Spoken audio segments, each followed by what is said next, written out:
I had 1 week to build a macOS app. The only problem, I had never built a Mac app before, and by day 3 I was already thinking about quitting. I'm a computer science teacher, and for years I've told my students the same thing.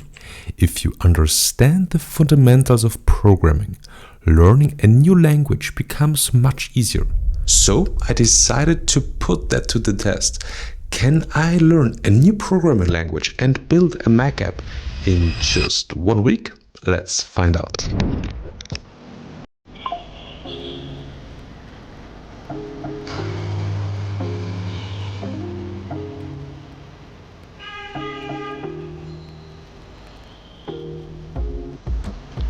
This is day number 1. I have never used Swift before, and I'm curious how hard it's going to be. And I have one idea. A small annoyance that kept showing up in my daily workflow. So that's what I'm currently building. A simple macOS utility app that keeps my Mac awake when it really matters. Whenever I'm downloading files, rendering videos, running scripts or processing data, I usually step away from my laptop. Maybe I grab a coffee, move to another room, or just take a short break. The problem is that my Mac eventually goes to sleep. Downloads pause, processes stop, long-running tasks get interrupted. I tried working around it with apps like Refinement and Owly. And don't get me wrong, they are simple to use and really great. One time I opened the app and forgot to actually start it. Another time I manually set it to keep my Mac awake for 2 hours while downloading a large file, but the download ended up taking 3 hours and stopped before it finished. It's a small problem, but it happens often enough to be frustrating. And after running into it one too many times, I started looking for a better solution. By the end of the day, I tried Swift playgrounds, watched tutorials, read Apple's dev docs, and I managed to build my first tiny prototype. Minimalistic, basic, but it works. And for day number 1, that's enough.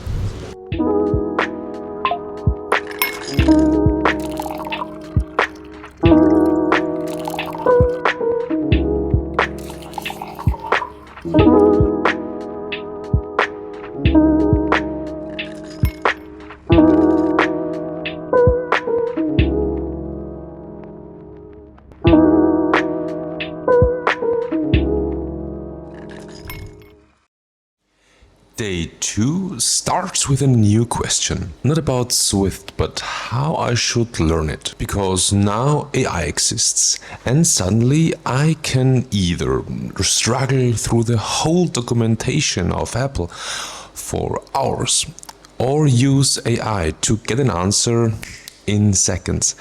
And that creates tension I didn't expect. Because as a teacher, I've thought about this a lot. If AI gives you the answer instantly, are you still learning? So I changed my approach. Instead of asking, build this app, I start asking, explain this line. Why does this work? What's the Swift equivalent of something I already know? And AI becomes less of a shortcut and more of a mentor. Now it's day 3 and I realized I made a wrong architectural decision. Let me explain.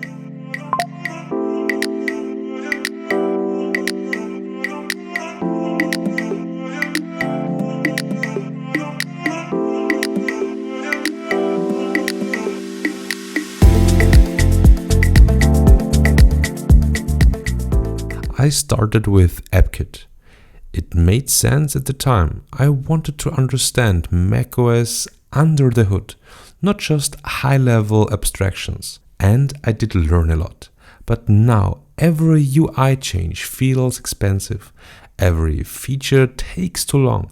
Every update feels heavier than it should. And I start noticing the real problem. I'm spending more time fighting the framework than building the app. So I make a difficult decision. Halfway through a 7-day challenge, I switched to SwiftUI. Not the logic, not the core system, just the interface. It feels risky at first, almost like restarting, but something surprising happens.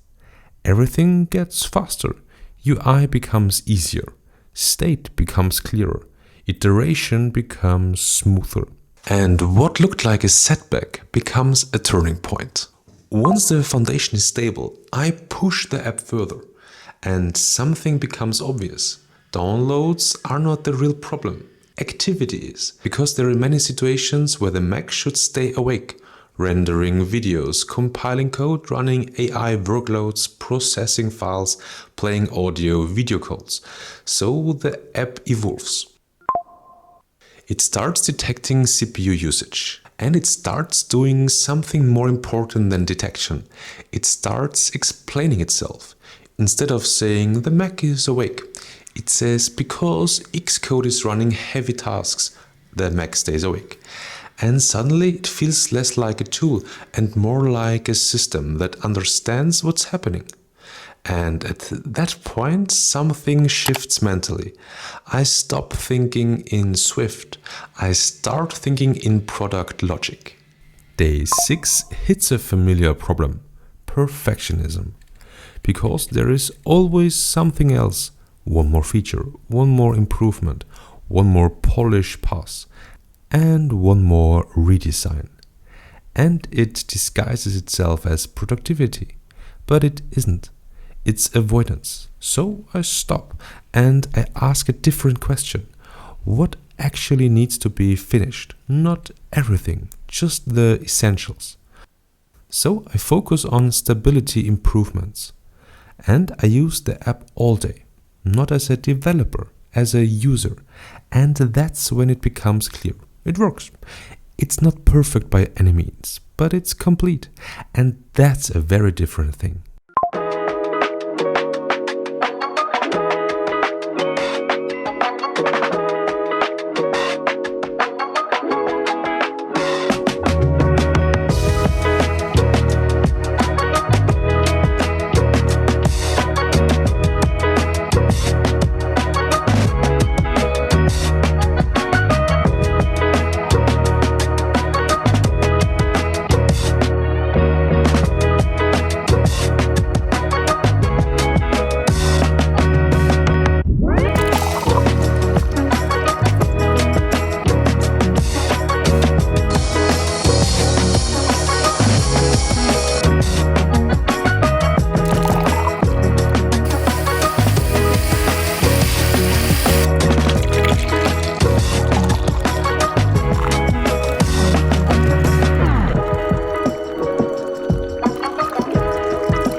Day 7 is different.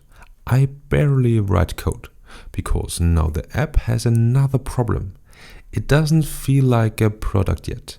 It has no identity, no name, no personality, no visual language, just functionality. So I step back and think about what it represents. Focus, awareness, staying active while work is happening. And I land on the name MatchAwake. Matcha for focus and energy, and awake, the system staying active. Together, it's a tool that keeps your Mac awake while you work. Simple, memorable, intentional. From there, I start to create the icons, the colors, the language, and the UI. Because software isn't just code, it's communication. And communication starts with design. For the first time all week, it stops feeling like a project and it starts feeling like a product. So, can you learn a new programming language and build a real macOS app in just 7 days?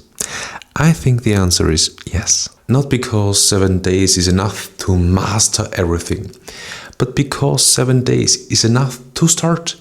And starting is usually what matters most. Thanks for following along. If you want to check out MatchAwake, I'll put the link down in the description below. And now let's see where MatchAwake goes next.